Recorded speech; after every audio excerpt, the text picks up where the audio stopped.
Friends, ಪ್ರೆಗ್ನೆನ್ಸಿಯಲ್ಲಿ 9 ಮಂತ್ಸಲ್ಲಿ ನಿಮಗೆ 40 weeks ಬರುತ್ತೆ. So ನಾನು ಇನ್ಮೇಲಿಂದ ವೀಕ್ 1 2 ಅಂದರೆ 40 ವೀಕ್ಸ್ವರೆಗೂ ಪ್ರೆಗ್ನೆನ್ಸಿಯಲ್ಲಿ ಬೇಬಿ ಹೇಗೆ ಗ್ರೋತ್ ಆಗುತ್ತೆ, ಹಾಗೆ ತಾಯಿ ಆಗೋರು ಹೇಗಿರಬೇಕು, ಯಾವೆಲ್ಲ ಫುಡ್ನ ಸೇವಿಸಬೇಕು, ಯಾವ ಟೈಮಲ್ಲಿ ನೀವು ಡಾಕ್ಟರ್ ಹತ್ರ ಚೆಕಪ್ಗೆ ಹೋಗಬೇಕು, ಈ ಥರ ಪ್ರತಿಯೊಂದು ಮಾಹಿತಿಗಳನ್ನು ವೀಕ್ ಬೈ ವೀಕ್ ಏನೇನು ಚೇಂಜಸ್ ಇರುತ್ತೆ, ಬೇಬಿ ಗ್ರೋತ್ ಎಲ್ಲ ಹೇಗಿರುತ್ತೆ ಅಂತ ನಾನು ಈ ವಿಡಿಯೋದಲ್ಲಿ ತಿಳಿಸ್ಕೊಡ್ತೀನಿ.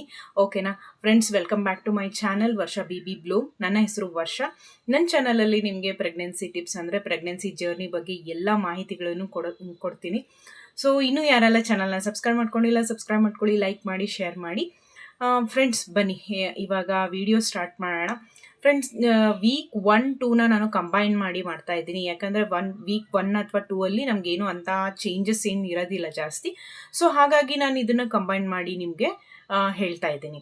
ಓಕೆನಾ ಫ್ರೆಂಡ್ಸ್, ವೀಕ್ 1 and 2 ಅಂದರೆ ನಿಮಗೆ ಇವಾಗ ಪೀರಿಯಡ್ ಮಿಸ್ ಆಗಿರುತ್ತಲ್ವ, ಮಿಸ್ ಆಗಿರೋ ದಿನದಿಂದನೇ ನಮಗೆ ವೀಕ್ 1 ಅಂತ ಕನ್ಸಿಡರ್ ಆಗಿಬಿಡುತ್ತೆ. ಅಂದರೆ ನೀವು ಇವತ್ತು ಅಂದರೆ ಮಾರ್ಚ್ 1ಗೆ ನೀವು ಪೀರಿಯಡ್ ಆಗಿದೆ ಅಂದರೆ ನೆಕ್ಸ್ಟ್ ಏಪ್ರಿಲ್ 1ಗೆ ಪೀರಿಯಡ್ ಆಗಬೇಕಾಗಿರುತ್ತೆ ಅಲ್ವಾ. ಸೊ ನಿಮಗೆ ಮಾರ್ಚ್ 1 ಅಂದರೆ ಫಸ್ಟ್ ವೀಕಲ್ಲೇ ನಿಮಗೆ ಅದನ್ನು ಫಸ್ಟ್ ವೀಕ್ ಅಂತ ಕನ್ಸಿಡರ್ ಮಾಡಿಬಿಡ್ತಾರೆ. ಅಂದರೆ ನೀವು ನೆಕ್ಸ್ಟ್ ಅದು ಪೀರಿಯಡ್ ಮಿಸ್ ಆಗಿದೆ ಅಂದಾಗ ನಿಮಗೆ 1 ತಿಂಗಳು ಪ್ರೆಗ್ನೆನ್ಸಿ ಅಂತ ಹೇಳ್ತಾರೆ ಅಲ್ವಾ. ಸೊ ಇದು ಯಾಕೆ ಅಂದರೆ ಇದು ಪೀರಿಯಡ್ ನಾವು ಡೇಟ್ನ ಎಲ್ಲರೂ ನೆನ್ಪಿಟ್ಕೊಂಡಿರ್ತಾರೆ, ಈಸಿಯಾಗಿ ಅರ್ಥ ಆಗಲಿ ಅನ್ನೋದಕ್ಕೋಸ್ಕರ ಹೇಳಿರ್ತಾರೆ ಹೊರತು ನಮಗೆ ಯಾವಾಗ ಓವ್ಯುಲೇಷನ್ ಆಗುತ್ತೆ, ಫರ್ಟಿಲೈಸೇಷನ್ ಯಾವಾಗ ಆಗಿರುತ್ತೆ ಏನು ಅನ್ನೋದು ನಮಗೆ ಯಾರು ಅದನ್ನು ಹೇಳೋಕ್ಕಾಗೋದಿಲ್ಲ. ಸೊ ಹಾಗಾಗಿ ಈ ಪೀರಿಯಡ್ ಟೈಮ್ ಅನ್ನೋದನ್ನು ಒಂದು ಡೇಟನ್ನು ನೆನ್ಪಿಟ್ಕೊಂಡ್ರೆ ಅದನ್ನು ನಾವು ಕನ್ಸಿಡರ್ ಮಾಡಬಹುದು ಅನ್ನೋ ಒಂದೇ ಒಂದು ಕಾರಣಕ್ಕೋಸ್ಕರ ಹಾಗೆ ಹೇಳ್ತಾರೆ ಅಷ್ಟೇ. ಸೊ ಅವಾಗಿಂದನೇ ಫಸ್ಟ್ ವೀಕ್ ಅಂತ ಕನ್ಸಿಡರ್ ಮಾಡ್ತಾರೆ. ಸೊ ಆ ಟೈಮಲ್ಲಿ ಏನಂತ ಏನೂ ಇರೋದಿಲ್ಲ, ಇನ್ನು ಜಸ್ಟ್ ಪೀರಿಯಡ್ ಮುಗ್ದಿರುತ್ತೆ ಅಷ್ಟೇ. ನೆಕ್ಸ್ಟ್ ನೀವು ಅಂದರೆ ಪೀರಿಯಡ್ ಆಗಿ 10th ಅಥವಾ 11th ಡೇ ಆ ಟೈಮಲ್ಲಿ ಮಿಡಲ್ ಡೇಸ್ ಏನು ಬರುತ್ತಲ್ಲ, ಸೊ ಅವಾಗೇ ಓವ್ಯುಲೇಷನ್ ಆಗುತ್ತೆ. ಅಂದರೆ ರೆಗ್ಯುಲರ್ ಆಗಿ ಪೀರಿಯಡ್ಸ್ ಇರೋರಿಗೆ ಆ ಟೈಮಲ್ಲಿ ಓವ್ಯುಲೇಷನ್ ನಡೆಯುತ್ತೆ. ಸೊ ನೀವೇನಾದರೂ ಪ್ರೆಗ್ನೆನ್ಸಿ ಪ್ಲ್ಯಾನ್ ಮಾಡ್ತಾ ಇದ್ರಿ ಅಂದರೆ ನೀವು ಅದನ್ನು ಪ್ಲ್ಯಾನ್ ಮಾಡಿಕೊಂಡು ನೀವು ನೆಕ್ಸ್ಟ್ ಮಂತ್ಗೆ ವೇಟ್ ಮಾಡಬಹುದು. ಅಂದರೆ ಪ್ರೆಗ್ನೆನ್ಸಿ ಆಗುತ್ತಾ, ಕನ್ಸೀವ್ ಆಗ್ತೀರಾ ಇಲ್ವಾ ಅಂತ ನೀವು ಆ ಥರ ಪ್ಲ್ಯಾನ್ ಮಾಡ್ಕೋಬಹುದು. ಸೊ ವೀಕ್ 2 ಅಲ್ಲೂ ಅಷ್ಟೇ ಫ್ರೆಂಡ್ಸ್, ಅಲ್ಲಿ ಇನ್ನೂ ಪ್ರೊಸೆಸಿಂಗ್ ನಡೀತಾ ಇರುತ್ತೆ ಹೊರತು ಯಾವುದೇ ರೀತಿಯಾದಂತಹ ಪ್ರೆಗ್ನೆನ್ಸಿ ಸಿಂಪ್ಟಮ್ಸ್ ಕೂಡ ನಮಗೆ ಇರೋದಿಲ್ಲ. ಸೊ ಹಾಗಾಗಿ ವೀಕ್ 1 and 2 ಅಂತ ಏನು ನಿಮಗೆ ಡಿಫ್ರೆನ್ಸಸ್ ಗೊತ್ತಿರೋದಿಲ್ಲ.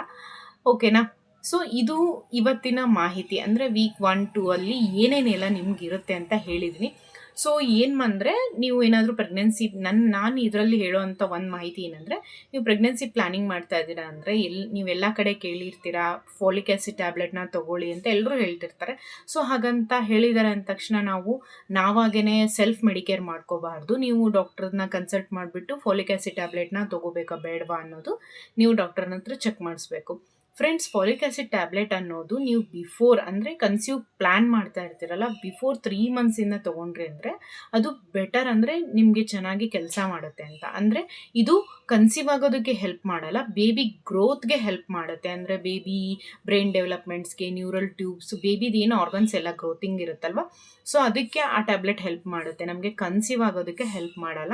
ಇದನ್ನು ಯಾರೆಲ್ಲ ಮಿಸ್ಟೇಕ್ ಮಾಡ್ಕೊಂಡಿರ್ತೀರ ಅಲ್ವಾ, ಸೊ ಈ ಥರ ಮಿಸ್ಟೇಕ್ ಮಾಡ್ಕೋಬೇಡಿ. ಅಂದರೆ ಅದು ಫಾಲಿಕ್ ಆ್ಯಸಿಡ್ ಟ್ಯಾಬ್ಲೆಟ್ ಕೊಡೋದೇ ಬೇಬಿ ಅಂದರೆ ಕನ್ಸೀವ್ ಆದಾಗ ನಿಮ್ಮ ಬೇಬಿಗೆ ಯಾವುದೇ ರೀತಿಯಾದಂತಹ ಆರ್ಗನ್ಸ್ ಡೆವಲಪ್ಮೆಂಟಲ್ಲಿ ಪ್ರಾಬ್ಲಮ್ಸ್ ಬರಬಾರ್ದು ಅನ್ನೋದಕ್ಕೆ ಆ ಟ್ಯಾಬ್ಲೆಟ್ನ ನಿಮಗೆ ಕೊಡ್ತಾರೆ.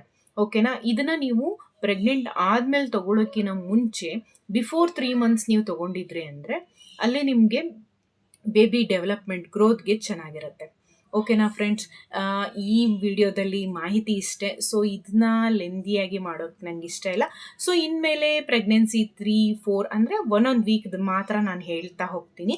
ಸೊ ಇನ್ನೊಂದು ಏನಂದರೆ, ನೀವು ಯಾರೆಲ್ಲ ಪ್ಲ್ಯಾನಿಂಗ್ ಮಾಡ್ತಾ ಇರ್ತೀರಾ, ಸೊ ನಾವು ನೆಕ್ಸ್ಟ್ ಬೇಬಿ ಬೇಕು ಅಂತ, ಸೊ ನೀವು ಫುಡ್ಸ್ನ ಹೆಲ್ದಿಯಾಗಿರೋಂಥ ಫುಡ್ಸ್ನ ತೊಗೊಳ್ಳಿ, ಫ್ರೂಟ್ಸ್ ತೊಗೊಳ್ಳಿ. ಫ್ರೆಂಡ್ಸ್, ಇವಾಗಿರುವಂತಹ ವೆಜಿಟೇಬಲ್ಸಲ್ಲಿ ಮೊದಲಿನ ಥರ ಪ್ರೋಟೀನ್ಸ್ ಇಲ್ಲ. ಸೊ ಹಾಗಾಗಿ ನೀವು ಹೆಚ್ಚಾಗಿ ಫ್ರೂಟ್ಸ್ನ ತೊಗೊಳ್ಳಿ, ಹಾಗೆ ಡ್ರೈ ಫ್ರೂಟ್ಸು, ಹಾಗೆ ಫ್ರೂಟ್ಸಲ್ಲಿ ಬೆರೀಸಲ್ಲಿ ಏನೇನೆಲ್ಲ ನಿಮಗೆ ಹೆಲ್ದಿ ಫುಡ್ ಅಂತ ಅನ್ಸುತ್ತೋ ಅದನ್ನೆಲ್ಲ ಇಂಟೇಕ್ ಮಾಡ್ತಾ ಬನ್ನಿ. ಅಂದರೆ ಇವೆಲ್ಲ ಫರ್ಟಿಲಿಟಿ ಬೂಸ್ಟರ್. ನಿಮಗೆ ಫರ್ಟಿಲಿಟಿ ಚೆನ್ನಾಗಾಗಿತ್ತು ಅಂದರೆ ನೀವು ಪ್ಲ್ಯಾನಿಂಗ್ ಮಾಡಿದಾಗ ನೀವು ನೆಕ್ಸ್ಟ್ ಮಂತಲ್ಲೇ ನೀವು ಗುಡ್ ನ್ಯೂಸ್ನ ನೋಡ್ಬೋದು, ಇಲ್ಲಾಂದರೆ ನೋಡೋಕ್ಕಾಗಲ್ಲ. ಸೊ ಹಾಗಾಗಿ ನೀವು ಚೆನ್ನಾಗಿ ಊಟ ಸೇವನೆ ಮಾಡಿ ಅಂತ ಹೇಳ್ತೀನಿ.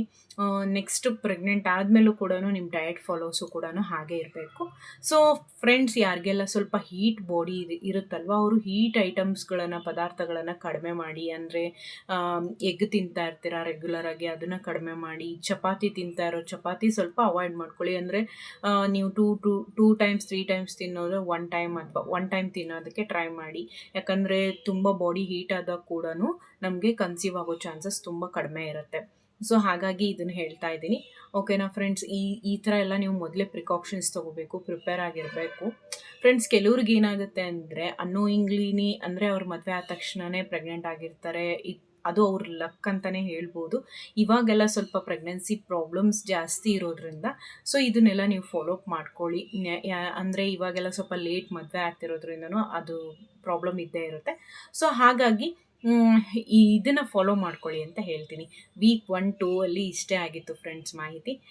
ನೆಕ್ಸ್ಟು ವಿಡಿಯೋದಲ್ಲಿ ಸಿಗ್ತೀನಿ. ಓಕೆನಾ? ವೀಕ್ 3 ನಾನು ನಿಮಗೆ ಎಲ್ಲ ಮಾಹಿತಿನೂ ಕೊಡ್ತಾ ಹೋಗ್ತೀನಿ. ವೀಕ್ 3 ಬೇಬಿ ಗ್ರೋತ್ ಹೇಗಿರುತ್ತೆ, ಹಾಗೆ ಮದರ್ಸ್ ಏನೆಲ್ಲ ಫುಡ್ಸ್ನ ಸೇವನೆ ಮಾಡಬೇಕು, ಹೇಗಿರುತ್ತೆ ಅಂತೆಲ್ಲ ಹೇಳ್ತೀನಿ. ಓಕೆನಾ ಫ್ರೆಂಡ್ಸ್? ನೆಕ್ಸ್ಟ್ ವಿಡಿಯೋದಲ್ಲಿ ಸಿಗ್ತೀನಿ. ಇನ್ನೂ ಯಾರೆಲ್ಲ ಚಾನಲ್ನ ಸಬ್ಸ್ಕ್ರೈಬ್ ಮಾಡ್ಕೊಂಡಿಲ್ಲ, ಸಬ್ಸ್ಕ್ರೈಬ್ ಮಾಡ್ಕೊಳ್ಳಿ. ವಿಡಿಯೋ ಇಷ್ಟ ಆಗಿದ್ರೆ ಲೈಕ್ ಮಾಡಿ, ಕಮೆಂಟು ಕೂಡ ಮಾಡಿ. ನಿಮ್ಮ ಪ್ರೋತ್ಸಾಹ ಅನ್ನೋದು, ಅಂದರೆ ನಿಮ್ಮ ಸಪೋರ್ಟ್ ನಂಗೆ ತುಂಬಾ ಇಂಪಾರ್ಟೆಂಟ್. ಸೊ ನಾನು ನಿಮಗೆ ಒಳ್ಳೊಳ್ಳೆ ಮಾಹಿತಿಗಳನ್ನು ಕೊಡ್ತೀನಿ. ನಿಮ್ಮ ಫ್ರೆಂಡ್ಸಲ್ಲಿ ಯಾರಾದರೂ ಪ್ರೆಗ್ನೆಂಟ್ ಇದ್ದರೆ ಅಥವಾ ಪ್ಲ್ಯಾನಿಂಗ್ ಮಾಡ್ತಾಯಿದ್ರೆ ಅವ್ರಿಗೂ ಕೂಡ ವಿಡಿಯೋ ಶೇರ್ ಮಾಡಿ, ಹೆಲ್ಪ್ ಆಗುತ್ತೆ. ಫ್ರೆಂಡ್ಸ್, ಇಂಥ ಮಾಹಿತಿಗಳನ್ನು ಎಲ್ಲರ ಹತ್ರನೂ ನಾವು ಶೇರ್ ಮಾಡ್ಕೊಳಕ್ಕಾಗಲ್ಲ. ಸೊ ಹಾಗಾಗಿ ನಿಮ್ಮ ಫ್ರೆಂಡ್ಸ್ಗೆ, ನಿಮ್ಮ ಫ್ಯಾಮಿಲಿ ರಿಲೇಟಿವ್ಸ್ಗೆ ಯಾರಿಗಾದರೂ ಶೇರ್ ಮಾಡೋಂಗಿದ್ರೆ ಶೇರ್ ಮಾಡ್ಕೊಳ್ಳಿ. ಓಕೆನಾ? ನೆಕ್ಸ್ಟ್ ವಿಡಿಯೋದಲ್ಲಿ ಸಿಗ್ತೀನಿ ಫ್ರೆಂಡ್ಸ್. ಬಾಯ್.